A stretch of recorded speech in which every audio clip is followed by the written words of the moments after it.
Bem, meus amados irmãos, que alegria estar aqui mais uma vez com a lição de número 10, a lição de jovens de número 10 desse trimestre, que tem um tema muito importante, interpretando erroneamente as Escrituras. Nós vamos estar tratando aí da segunda tentação que o Senhor Jesus sofreu no deserto, e, portanto, é um tema que nos chama muito a atenção e que deve ser bem estudado por cada jovem, porque o Senhor Jesus, ele sofreu as tentações, de uma certa forma, como representante dos filhos de Deus.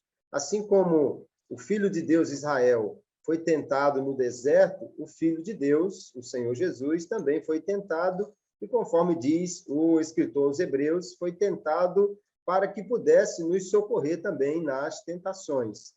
A lição da semana passada foi a primeira tentação e agora nós vamos para a segunda dessas tentações. Alguém disse que o Senhor Jesus foi tentado em 3 áreas que todo homem, toda pessoa será tentada. A primeira é quem está no controle, a segunda é na questão do orgulho e a terceira na questão da idolatria. Então, hoje o foco será aí essa segunda tentação do Senhor Jesus. Aqui, com alegria, o pastor Abdênigo Xavier e a irmã Jéssica Santos, que vão poder saudar aí, por ordem, os nossos queridos acompanhantes do podcast do EBD em Síntese. Pai do Senhor, pastor Abdênigo. Pastor Kleber, a paz do Senhor, a irmã Jéssica também, e aos nossos internautas que nos acompanham. Graças a Deus, aqui, com esse segundo desafio, e hoje para falar de um tema muito importante, que todos nós, todos os dias, somos afetados ou somos postos à prova, né? Porque quem é que não é tentado? Então, hoje, como o senhor muito bem falou, vamos estar explorando um pouco mais desse segundo aspecto desse processo da tentação na vida de Jesus. E se Jesus foi tentado, e depois de um período de 40 dias de jejum e de oração, que diremos nós? Isso já vai nos mostrando algo que a oração, o jejum, a consagração não nos impedirá de sermos tentados, né? A nossa vida de santidade e de pureza não nos impedirá de sermos tentados. Mas, com certeza, vivendo assim, daremos uma resposta satisfatória àquele a quem servimos. Amém. Irmã Jéssica, Pai do Senhor. Pai do Senhor, pastor Kleber, Pai do Senhor, pastor Abdênigo, Pai do Senhor a todos os irmãos e amigos amantes das Escrituras Sagradas que têm acompanhado esses podcasts, que têm sido uma bênção nas nossas vidas. Estou muito feliz de estar aqui participando pelo convite e animada aqui pelo que a gente vai aprender um pouquinho mais hoje. Muito bem, nós temos nesta lição, como já dissemos, a segunda tentação que o Senhor Jesus irá sofrer. Então, ele está no deserto após os 40 dias que foi tentado. Como o pastor Abdênigo muito bem falou, pastor, não é o fato de jejuarmos que vamos fugir das tentações. Então, eu estava escutando uma rádio, uma rádio evangélica, alguém ligou para lá e falou com o apresentador do programa que estava passando por tentações e o que fazer para livrar-se delas. E ele, de uma maneira que eu considero até pouco inteligente, disse, faça um jejum de 3 dias que a tentação vai desaparecer. Eu digo, não vai dar certo, porque Jesus fez um de 40 e não desapareceu a dele. O fato é que a tentação ela existe pelo simples motivo de nós estarmos do lado contrário ao inimigo, então nós vamos sempre ser tentados, né? O inimigo agora vai pegar o Senhor Jesus e vai levá-lo a um lugar muito estratégico, que é o templo em Jerusalém, a cidade santa. Ali era o centro religioso, o centro em que os judeus se reuniam para adorar a Deus. E nesse lugar do templo havia não somente a concentração de muitas pessoas piedosas, né, mas havia inclusive uma profecia lá do profeta Malaquias, capítulo 3, que dizia que o Senhor viria ao templo e que o enviado do Senhor desceria ali. E essa profecia ela era interpretada de uma forma messiânica, ou seja, muitos esperavam que o Messias pudesse fazer esse tipo de aparição no templo Mas, de qualquer maneira, o inimigo queria que Jesus se atirasse dali do templo, um lugar que era muito alto, né? Vamos lembrar que o templo de Salomão já era alto, e Herodes expandiu todos os tamanhos do templo, e com isso o inimigo queria que Jesus chamasse a atenção para si, mas não precisa você, para provar que é filho de Deus, está colocando Deus em prova, em teste. Isso é algo até perigoso quando nós queremos exigir algum tipo de comprovação da nossa filiação a Deus. Eu vejo que há aí uma tentação para que Jesus mostre ser alguém importante e talvez sair daquele deserto escondido, talvez fosse essa a ideia do inimigo. Então, esse é um fator complicado para as pessoas que querem estar em evidência, e isso é um perigo muito grande, né, pastor Abdênio? Perfeito. É uma coisa que nós podemos observar, é que esse nível de tentação ele vai se intensificando, né? Eu estava pensando que o inimigo ele teve muito tempo para elaborar um projeto de tentação para Jesus. Ele sabia, ele conhece a palavra, sabia do que os profetas tinham anunciado, e desde a queda do homem, o inimigo já sabia que no tempo de Deus viria alguém para destruir as suas obras. Então, não foi uma mera tentação. Essa tentação, sou levado a crer que ela foi previamente elaborada nos mais profundos detalhes. É tanto que a primeira tentação, que já foi abordada na lição anterior, a gente percebe que ela se dá justamente na tentativa do suprimento de necessidades imediatas. E a porta que o inimigo utiliza é justamente a mesma porta que é comum, é a porta da dúvida. No capítulo 4, Jesus havia ouvido do próprio Pai dizendo: "Este é o meu filho amado em quem me compraste". Então, na primeira tentação, o inimigo se levanta justamente para tentar fazê-lo duvidar daquilo que Deus havia dito que ele era. Deus havia dito que ele era o filho. E o diabo vem na contramão, a contramão da semente, do lançamento da semente da dúvida, e faz a pergunta: se tu és o filho de Deus. No segundo nível de tentação, como o senhor muito bem abordou, pastor Kleber, a coisa muda de figura, porque o que nós percebemos é que não só o nível de tentação muda, como o cenário da tentação muda e a estratégia da tentação muda também. Então, de repente, Jesus é tirado do deserto para a cidade, é tirado, digamos assim, do anonimato e agora é colocado, digamos, no local aonde ele poderia pular do anonimato para a fama em questão de minutos ou de segundos, como é próprio das trevas, como é próprio do inimigo, muitas vezes fazer o homem queimar etapas que não devem ser queimadas. E não escolheu qualquer lugar, como o senhor muito bem falou, escolhe o quê? O lugar mais alto que havia.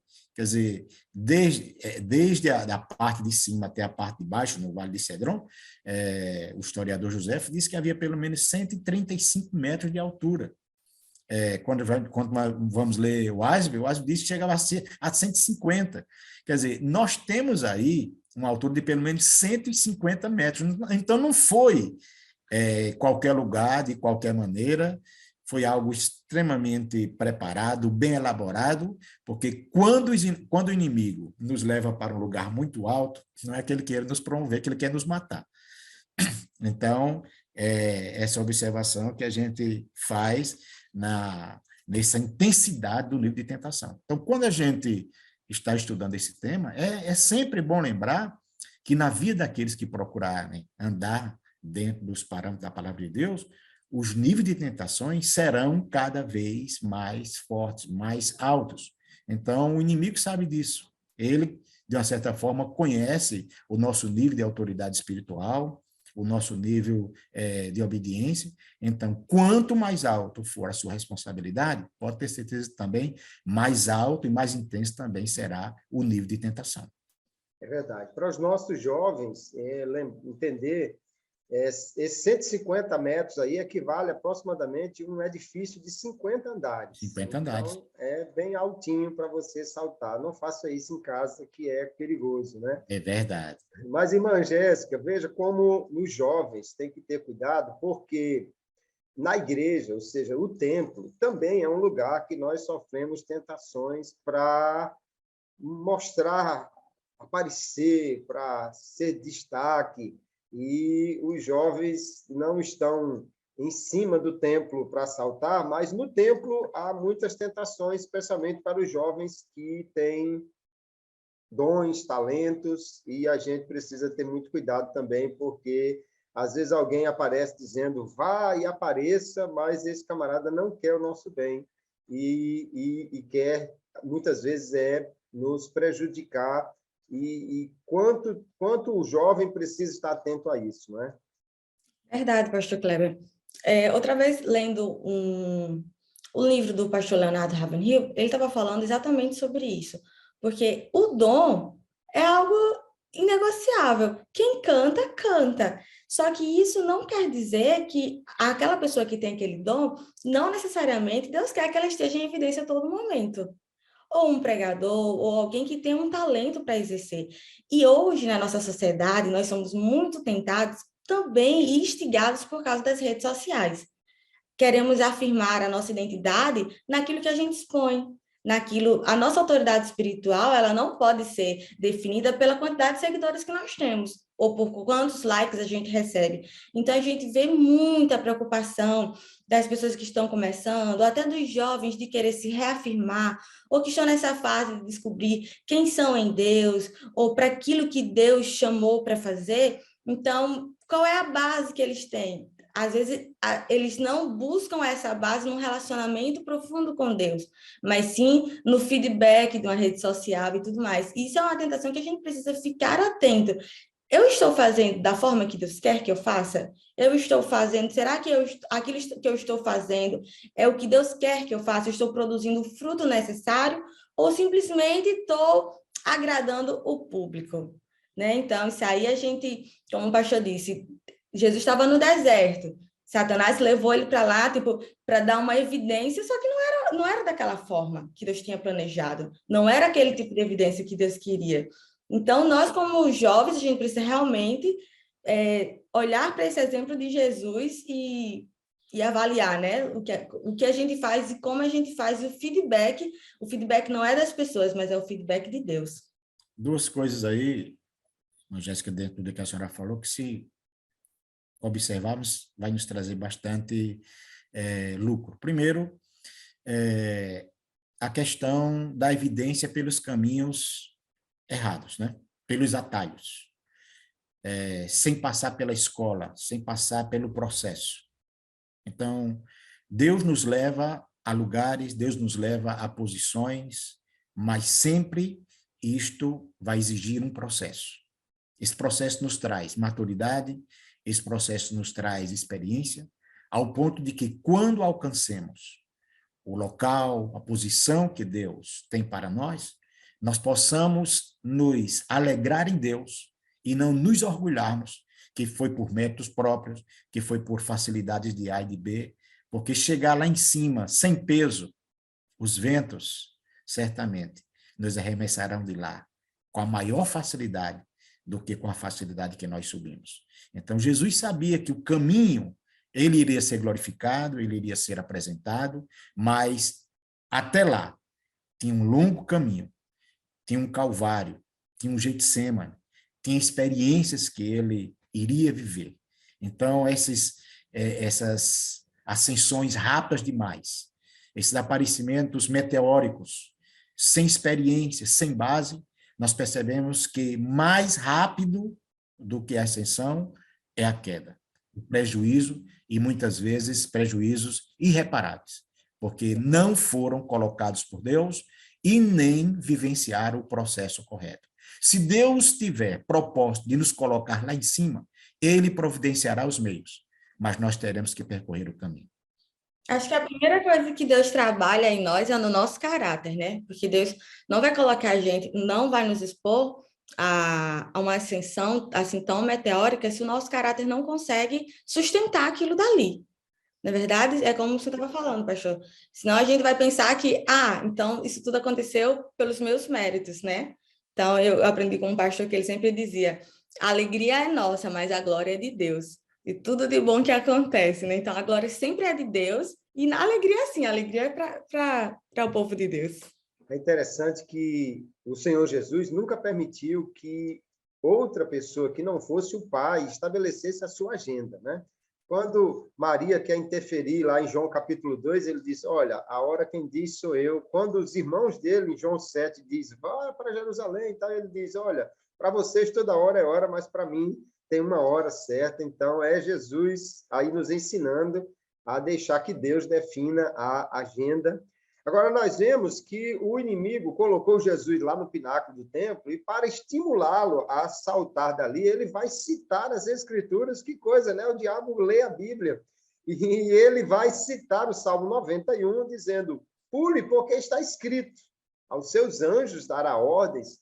E isso é algo que, para muitas pessoas, poderia ser um indício, então, de que o diabo estava certo. Afinal de contas, ele está citando a Bíblia Sagrada.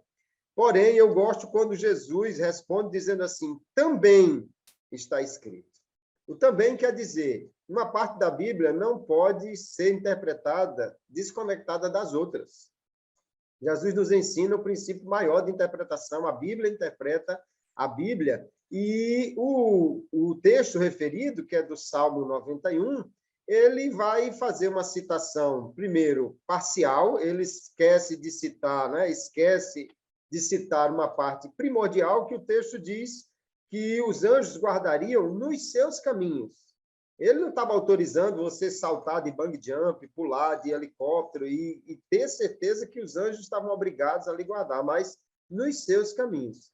Mas pior do que a citação parcial é querer levar Jesus a usar esse texto, né, como base para dizer que Deus tem que fazer aquilo que ele está querendo pelo fato de ele ser filho de Deus, mas os anjos não estão assim preparados para receber qualquer tipo de ordem, eles não estão a serviço de qualquer pessoa.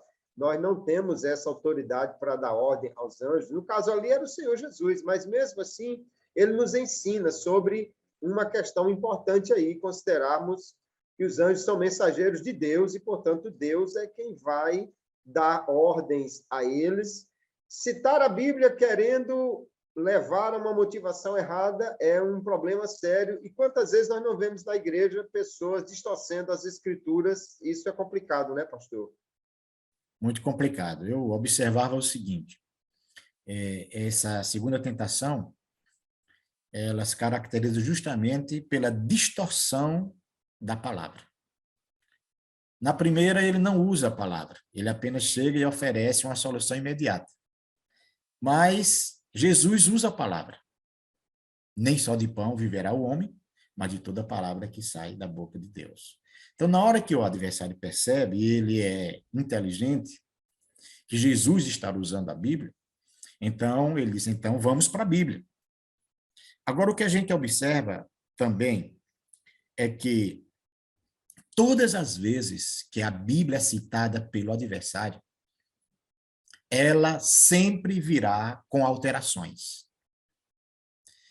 Ou fora do contexto, um texto fora do contexto, para fazer com que o texto diga aquilo que o texto não diz, ou acrescentará ao texto aquilo que não está no texto, ou omitirá do texto aquilo que está no texto, porque o diabo nunca vai usar a palavra de Deus para nos incentivar a cumpri-la. Ao contrário, todas as vezes que somos estimulados ou provocados com um texto bíblico proferido pelo inimigo, ele sempre virá na contramão daquilo que a Bíblia se propõe a nos ensinar, que é o cumprimento da palavra de Deus. Então, o diabo, de repente, vai para um texto que era muito conhecido, como o senhor muito bem falou. sobre proteção, até porque Jesus tinha falado de provisão. E provisão inclui todas estas coisas. Então, ele agora, aparentemente, vem para a Bíblia, mas com o sentido de distorcer e que pela palavra pudesse induzir Jesus ao erro. E não é incomum que isso aconteça hoje. Muitas vezes, perguntas nos são feitas, pessoas citam o texto, imediatamente elas dão uma explicação, porque o diabo não só cita o texto, mas ele tem a ousadia de tentar explicar o texto para Jesus.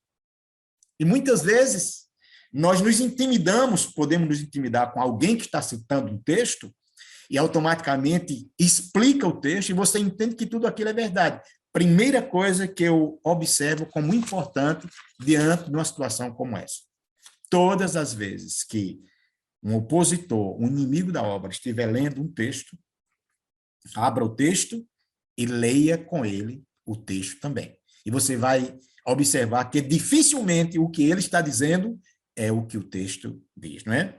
Então, se o texto foi citado corretamente, ok, mas observe o contexto no qual o texto é citado. E se o texto está lhe direcionando a quebrar um princípio da palavra, a interpretação do texto está equivocada. Tem um problema sério, é que não basta você citar a Bíblia, porque Satanás está citando a obrigação dos anjos, mas ele está agindo como um demônio, né? Você não adianta citar a Bíblia se você não vive. Jesus citava as Escrituras porque ele vivia as Escrituras e podia citá-la com toda a segurança. Ele nunca quebrou nenhum mandamento de Deus. Obviamente, ele veio para cumprir as Escrituras e não para quebrá-la. Mas, infelizmente, tem gente que quer citar a Bíblia para que a Bíblia dê apoio às suas ideias ou autorize até o que ele quer fazer. E quando não é a Bíblia, às vezes busca-se uma profecia, busca-se, enfim, uma palavra de Deus que autorize você a fazer alguma coisa. E é uma coisa que os jovens precisam estar muito atentos. Jovem tem que ser bereiano, né, irmã Jéssica, para não engolir qualquer coisa, porque senão pode ser ludibriado por um mau uso da própria Escritura. Pastor, e principalmente porque a gente está nessa fase de muitas informações. Então, às vezes, alguns jovens não têm o costume de consultar as escrituras, de ver o que é aquele texto, estudar o texto, né? Estudar o contexto, toda a riqueza que está inserida ali. E de onde é que você tirou isso? Não, eu vi numa postagem no Instagram. Não, eu escutei um pastor no YouTube. Que pastor? Da onde?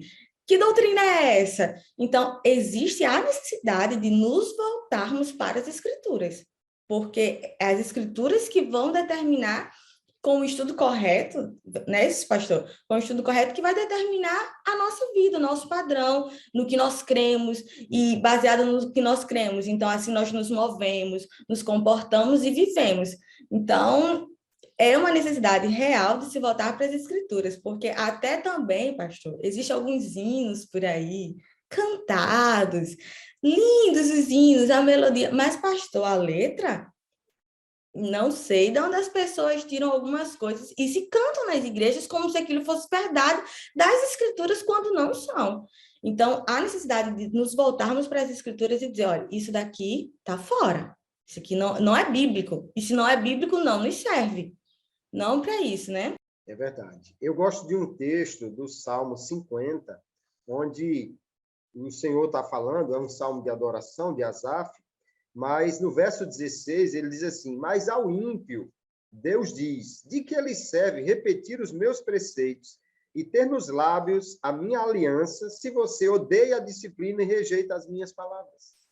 Então, de nada adianta você citar a Bíblia, você saber a Bíblia, se você não estiver disposto a cumprir a Bíblia, e aí tomar lição de Bíblia de Satanás não dá, porque ele é o maior descumpridor das Escrituras, e quando não há autoridade, não adianta citar a Bíblia, ele está sugerindo aí que o milagre, né, o sobrenatural iria ajudar Jesus, Mas nem sempre o sobrenatural é algo que, de fato, é necessário.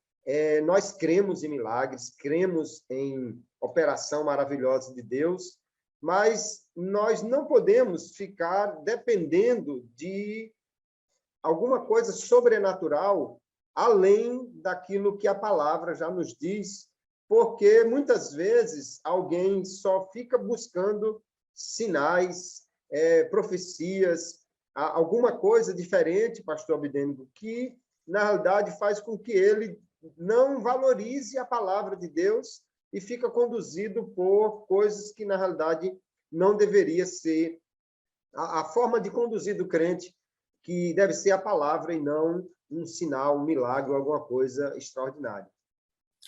Esse é um dos fatores que tem dificultado bastante o caminhar da igreja nos últimos dias. Essa supervalorização dos milagres em detrimento da valorização da palavra. Eu estava observando que grande parte dos teólogos, eles afirmam que a geração que mais presenciou milagres extraordinários em todo o tempo foi a geração que saiu do Egito para Canaã. Milagres que não voltaram a se repetir. E nem sei se voltarão. Coisas extraordinárias. No entanto, a gente percebe que aquela geração que mais presenciou milagres foi justamente a geração que não conseguiu entrar na terra prometida. Porque os milagres são importantes, são bons, mas não são milagres que transformam. O que transforma é a palavra. Haverá tempo que os milagres poderão escassear por uma coisa ou por outra. Mas mesmo quando houver a escassez de milagres, a palavra permanecerá e deverá permanecer de pé. Quando todas as coisas caminharam numa direção oposta do que se esperava na vida de Jó, quando ele não pôde se escorar em milagres, ele pôde se escorar na palavra. Então, é uma distorção doutrinária, uma distorção da palavra, quando há uma ênfase exagerada nos milagres ou quando condicionamos o nosso viver diário, nossa obediência, nosso servir a Cristo a milagres contínuos e diários, porque milagres, eles acontecem todos os dias. Amanhecer vivo é um milagre.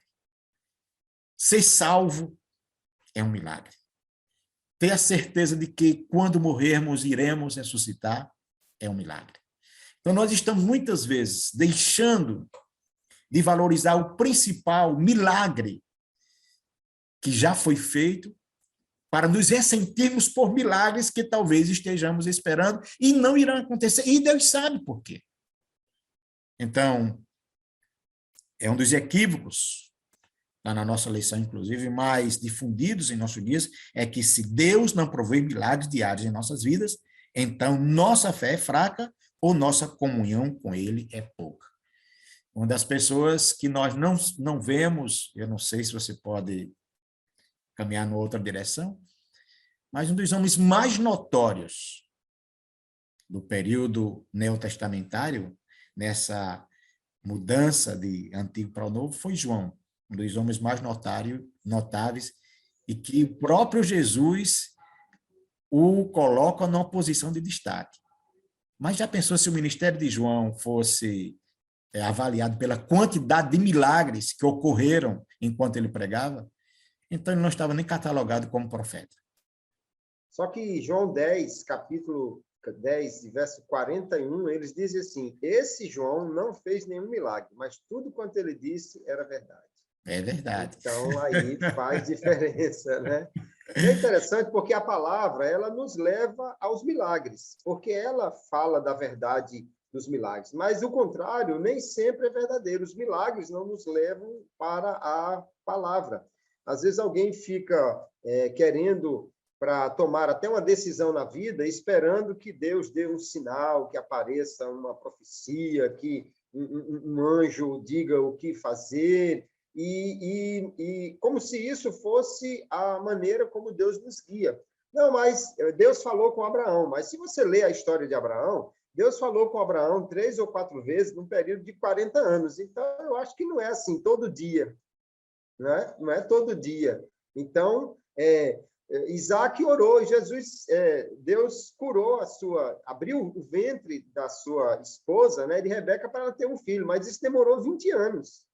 E não há nenhum registro de qualquer fala de Deus nesse período. As pessoas ficam achando que, porque está um versículo após o outro na Bíblia, aquilo acontecia todo dia, mas é preciso olhar bem isso. E quando a gente fica nessa dependência de um sinal, uma nuvem aparecer, um anjo dizer alguma coisa, a gente despreza exatamente os princípios da palavra. E se o jovem for guiar-se por milagres, assim, esperar que haja uma profecia ou alguma coisa, isso é muito perigoso. E ele pode até não valorizar a palavra, mas ir somente em lugares ou buscar reuniões onde haja alguma coisa sobrenatural. Isso certamente já tem frustrado até muito jovem na sua caminhada, irmã Jéssica. Como isso é perigoso, né? Exato, pastor. Eu gosto muito do que Paulo fala. A paz de Deus seja o árbitro no seu coração.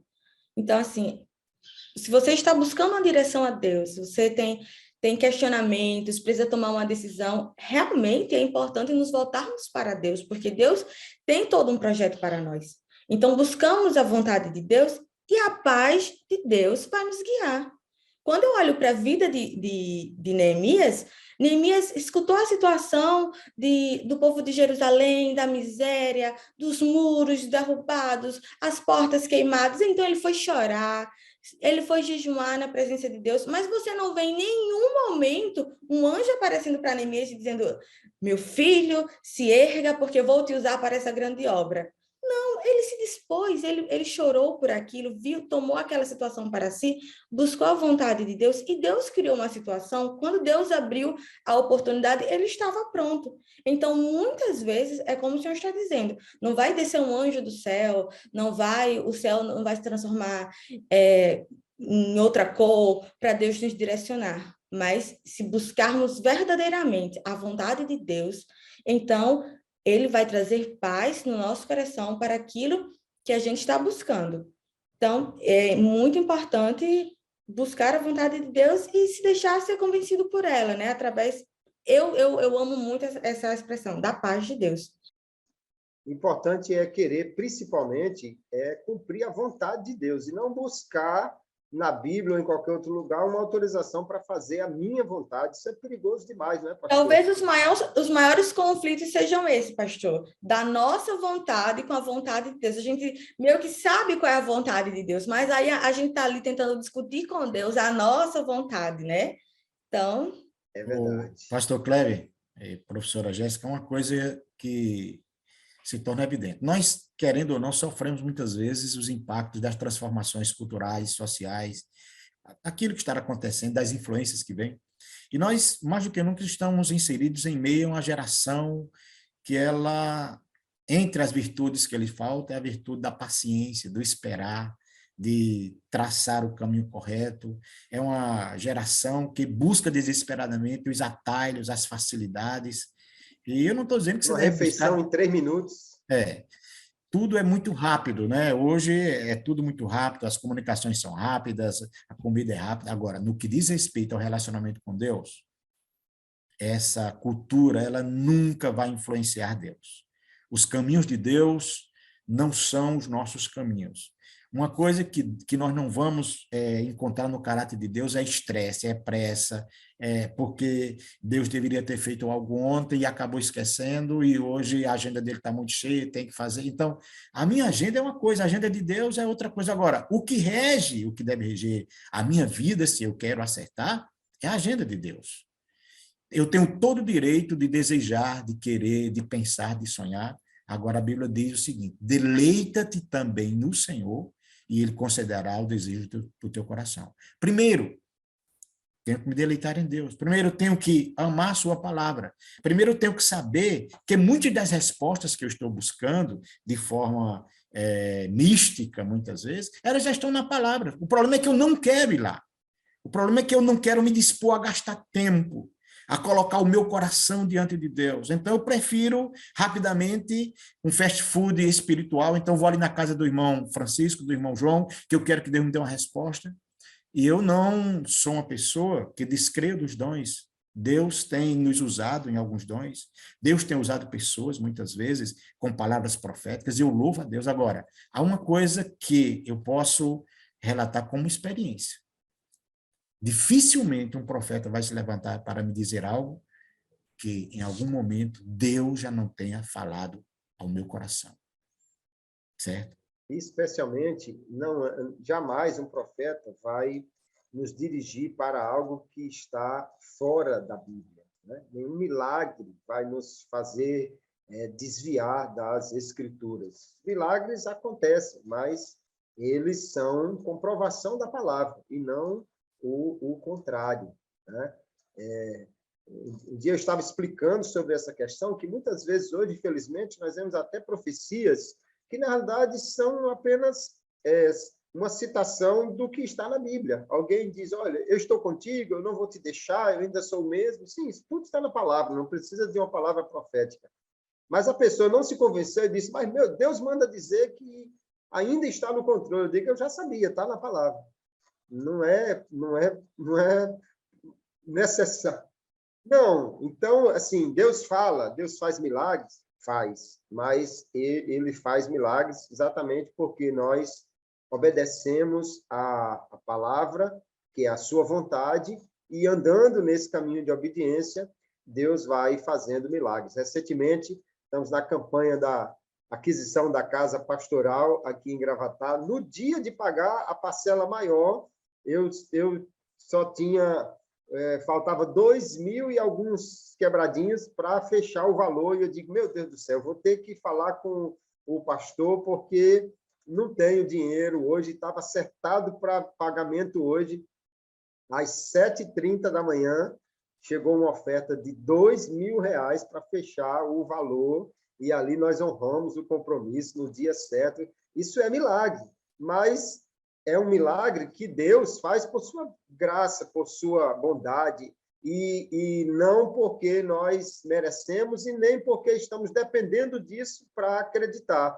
Nós iniciamos a campanha crendo na providência de Deus e não baseado num anjo que desceu do céu. O milagre ele acontece, mas ele não é o principal na nossa vida, e sim a vontade de Deus expressa na palavra, isso é que deve nos conduzir. Vem aí a questão da obrigatoriedade. Deus não é obrigado a fazer nada, né? Deus não é obrigado a fazer nada. Então, milagres não são obrigações. Eles acontecem, como o senhor muito bem falou, pela infinita e grande misericórdia de Deus. E se Deus não fizer mais nenhum milagre, daqui até nós morrermos, ele já fez o maior milagre de todos, que foi nos salvar, nos perdoar e nos tornar filhos de Deus. E quando nós temos essa concepção, ao invés de você fechar as portas para os milagres, eles acontecem numa abundância ainda maior do que aquelas que estavam ocorrendo antes. Então, Deus não é obrigado a fazer milagres, mas ele fará. Fará não porque ele é obrigado, mas fará porque ele é bom. Louvado seja o nome do Senhor. Amém. Veja como o Senhor Jesus ele está buscando sempre a vontade de Deus. Desde a primeira tentação, ele afirma que ele está dentro da vontade do Pai. Jesus vai responder ao diabo usando as Escrituras, mas aquele também é muito importante, né? Como a Escritura é coerente. Uma parte da Bíblia que talvez a gente não entenda bem, ela vai ser esclarecida por outra parte que a gente entende melhor. E aí Jesus vai citar lá um texto de Deuteronômio, capítulo 6, onde o grande líder do povo de Israel, Moisés, está se referindo a algo que está registrado lá em Êxodo 17, e o povo estava no deserto.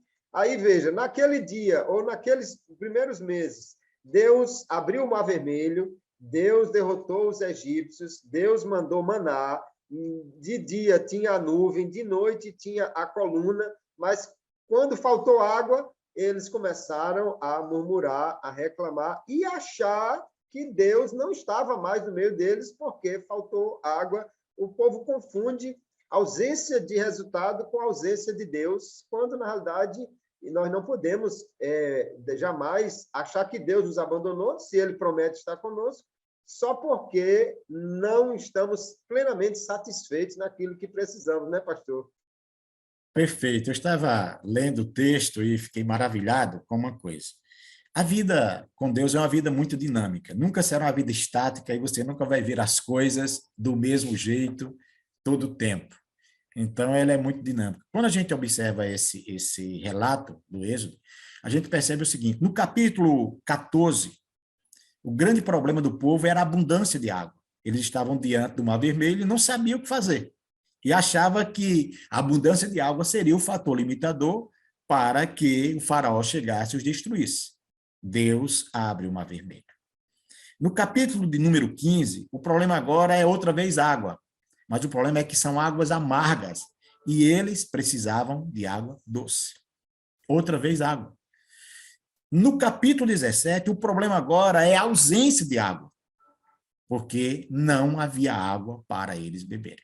Então, quando as coisas não caminharam como eles haviam planejado, e é algo que nós precisamos entender essa questão, e eu achei lindo, porque o texto começa dizendo uma coisa, que eles estavam naquele lugar porque haviam seguido a direção de Deus. Eu acho que o senhor observou no início do capítulo 17. Eles estavam ali porque estavam dentro de uma direção de Deus. E o fato de estarem dentro de uma direção de Deus fez com que eles estivessem num deserto, num lugar onde estava faltando água. Então, parece haver uma verdadeira incoerência. Estar dentro da vontade de Deus significa dizer que não enfrentaremos dificuldades, que não teremos que lidar, muitas vezes, com a escassez de alguma coisa por algum momento? Não, de forma alguma. Muitas vezes é justamente o contrário. Teremos que lidar com escassez, porque na escassez ocorrerá a manifestação da graça, do milagre. Na escassez, nós vemos duas revelações extraordinárias. Primeiro, a nossa insuficiência. Todo o nosso planejamento que deve ser feito, todo o nosso cuidado, não evitará que nós venhamos enfrentar momentos difíceis. Mas se estivermos enfrentando um momento difícil porque estamos dentro de uma direção de Deus, você sempre terá confiança e deverá ter a confiança de que Ele o levou ali não para lhe matar, mas talvez para fazer brotar, externar algo que estava dentro de você e que precisava e que precisa ser sanado. Porque uma coisa é tirar o povo do Egito, uma coisa é sair do Egito, outra coisa é entrar na terra da promessa. E nesse trajeto, muitos aspectos de nossa vida vão ser postos à prova. Muita coisa ruim que tem dentro de nós vai ser exteriorizada para que haja cura. Tem que tirar o Egito do povo, né?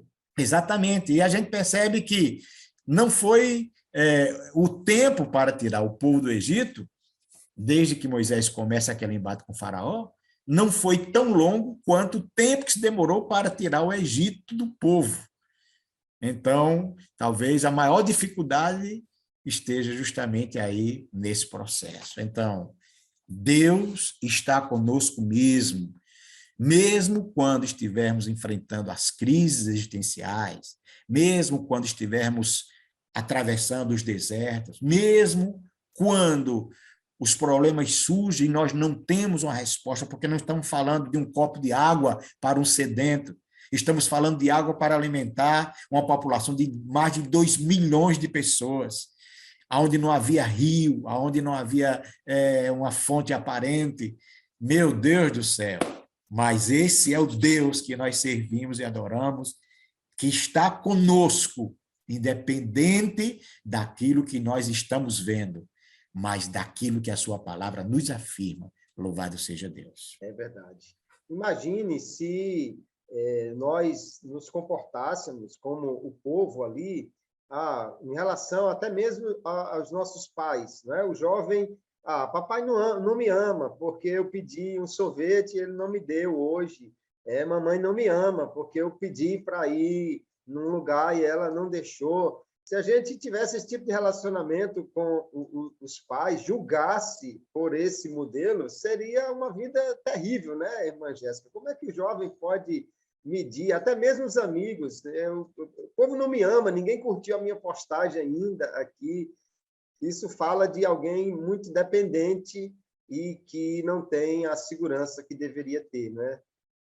É verdade, pastor. Quando a gente tem um relacionamento muito raso com alguém, a gente cria muitas suposições baseado em nós. Mas quando a gente conhece alguém profundamente, numa caminhada, você convive com essa pessoa há muito tempo, então você não faz suposições dela, você faz afirmações assertivas. E com Deus não é diferente. Às vezes eu vejo alguns jovens com esse questionamento, porque está enfrentando algumas dificuldades, principalmente quando entra na universidade. A universidade é um ambiente hostil para um jovem cristão, porque tem que se impor a fé, a forma de viver, uma vida de santidade, uma vida totalmente diferenciada do mundo. É muito diferente de um jovem cristão. E um jovem cristão legítimo, ele se destaca mesmo sem querer. E é muito questionado. Então, por causa disso, tem retaliações, às vezes no mercado de trabalho, nessa nova fase que está enfrentando. E como é que a gente vai medir o nosso relacionamento com Deus por dificuldades? Então, assim, às vezes, olha, eu vejo alguns jovens que, não, porque eu penso em desistir da caminhada, porque não deu certo, porque então Deus não me ama. Calma, se você conhecer as Escrituras, se você ler João 3,16, você vai ver ali a maior declaração de amor que alguém poderia fazer por quem não merece, que somos nós. Então, o amor de Deus por nós não se mede se ele abre uma porta ou não, se ele nos dá uma bênção ou não. O amor de Deus se mede no sacrifício de Jesus Cristo na cruz do Calvário por nós. Então, quando nós nos aprofundamos no nosso relacionamento com Deus, então a gente vai podendo viver em segurança disso. Então, assim, trazendo aqui no meu relacionamento com meu pai, não adianta qualquer pessoa chegar para mim para falar, olha, seu pai não lhe ama, ou seu pai falou isso e isso de você. Eu conheço meu pai. Eu vou saber se isso é verdade ou não. Porque eu conheço as atitudes dele em relação a mim. Então, o nosso relacionamento com Deus é da mesma forma. Então, confiar em Deus é uma escolha. E como é que a gente vai poder falar sobre Deus que provê, sobre o Deus que cura, se a gente não passar pela escassez ou pelo vale da enfermidade, né? Então, Deus não nos poupa desses sofrimentos, porque isso vai também amadurecer o nosso relacionamento de fé, de confiança com Ele. De fato. Hoje se fala muito sobre a questão do processo, né? E Deus realmente, ele trabalha nos provando muitas vezes para poder nos aperfeiçoar.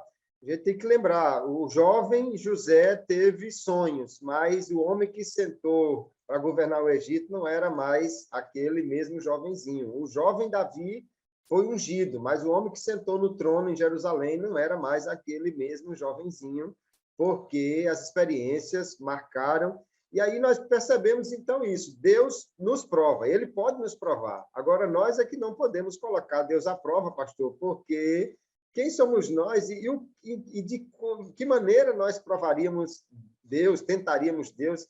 Mas tem muita gente que vive ainda assim. Eu faço uma coisa, eu não posso, mas eu vou comprar esse carro aqui e Deus vai ter que mandar o dinheiro para eu pagar mas essa é uma questão muito complicada no relacionamento do crente com Deus. Deus é responsável por aquilo que ele nos manda fazer, né? Não por aquilo que eu quero que Deus faça. É outra coisa totalmente diferente. Então, essa falta de um relacionamento com Deus fundamentado na palavra nos leva sempre aos extremos. Eu diria que é alguém que crê demais. Claro que isso é um termo para exemplificar. Quando é que a gente crê demais? Quando você vai além da palavra. Quando você faz aquilo que Deus não lhe mandou fazer. Quando você supõe que aquilo é um direcionamento de Deus, baseado num sentimento e só. Porque nós, como seres humanos, louvamos a Deus pelos nossos sentimentos. Mas um homem maduro, ele não é guiado por sentimentos. Ele é guiado por princípios.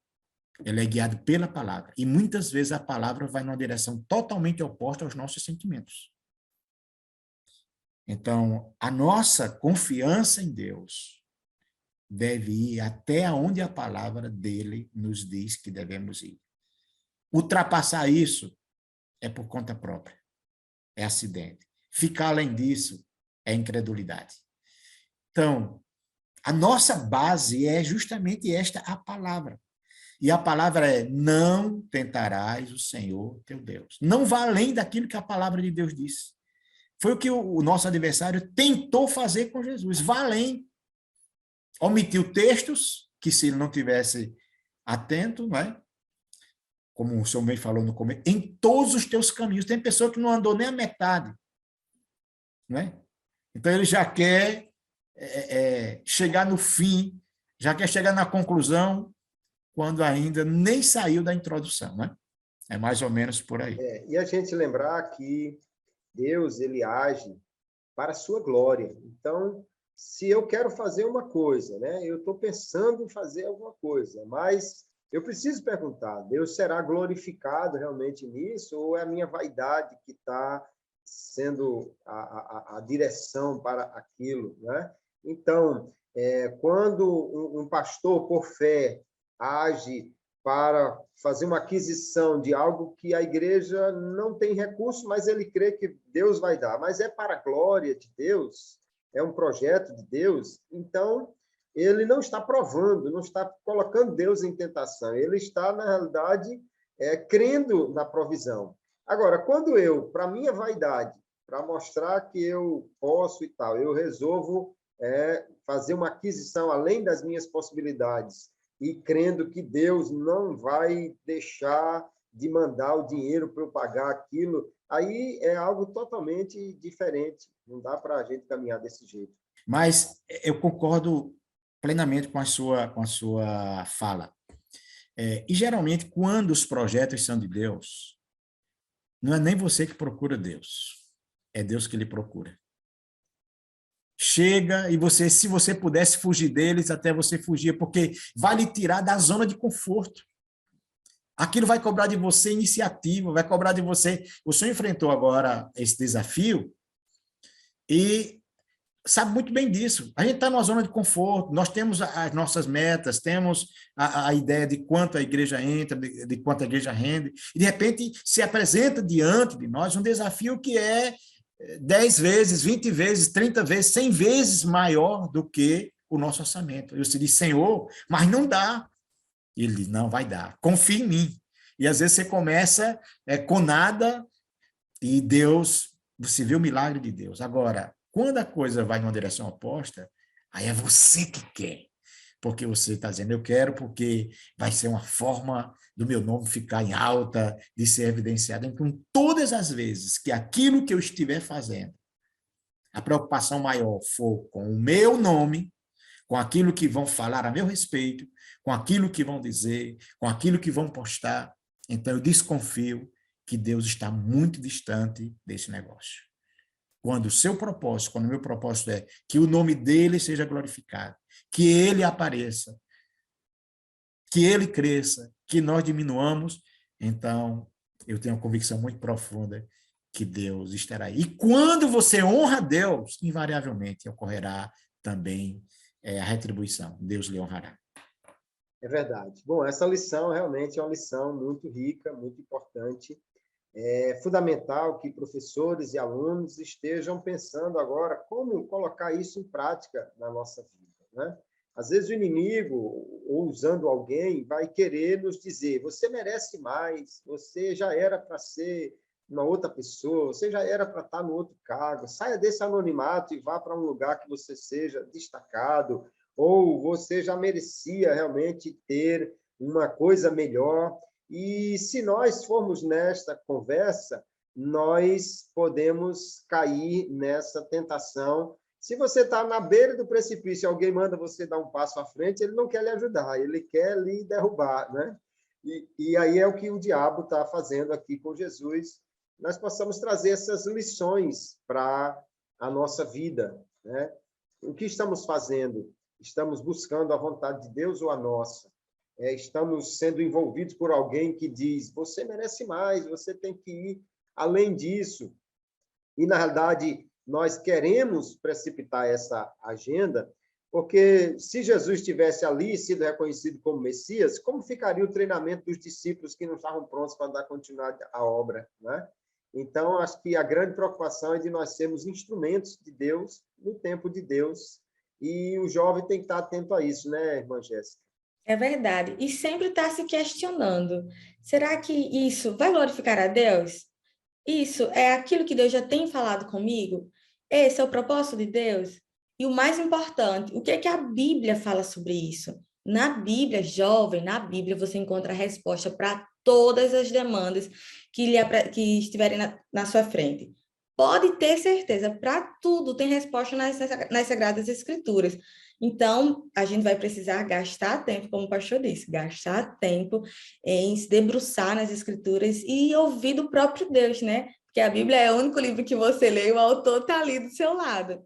Então, precisamos verdadeiramente, já que, assim, o jovem ele tem muita força, muito impulso, muita energia, mas a sabedoria não é na mesma proporção, né? Então, a gente precisa se voltar para as Escrituras, aprender com a nossa liderança e vai dar tudo certo, em nome de Jesus. Amém. Pastor Abdênigo, irmã Jéssica, é uma alegria estarmos juntos aqui nessa lição. Pedir ao senhor, pastor Abdênigo, para trazer as suas considerações finais, sua palavra final, que já estamos caminhando para o final desse nosso bate-papo aqui. Bem, agradecer esse momento, esse espaço tão importante, falar com o pastor Kleber, com a professora Jéssica, é sempre muito enriquecedor. Crescemos e, na realidade, eu creio que nós aprendemos muito mais do que ensinamos quando nos reunimos para um momento como esse, né? E lembrando o tema que nós temos estudado durante este dia, né? Interpretando erroneamente as Escrituras, e é um perigo. Não interpretar as Escrituras corretamente sempre nos levará a um local onde nós não gostaríamos de ir. Mas quando a interpretamos corretamente, ainda que o caminho seja difícil, chegaremos lá e o nome do Senhor será glorificado. Um grande abraço, pastor Kleber, aos nossos internautas e até o próximo encontro, em nome de Jesus. Amém. Professora Jéssica, suas palavras de encerramento aí do nosso momento aqui. Eu gostaria também de agradecer a oportunidade de estar aqui aprendendo com dois grandes mestres que eu admiro muito.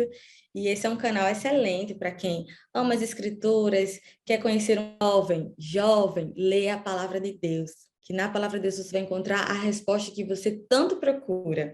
Então, esse é o nosso incentivo e que Deus abençoe cada um de vocês. Amém. Muito obrigado a todos aqueles que estão nos acompanhando. Obrigado, pastor Abdênigo, professora Jéssica, pela companhia excelente.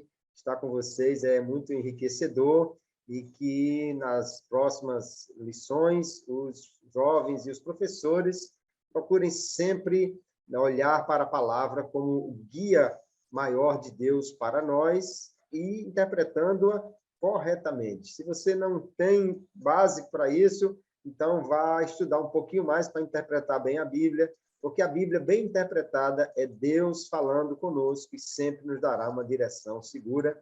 Então, que Deus abençoe a todos e até a próxima lição, se Deus quiser. Amém.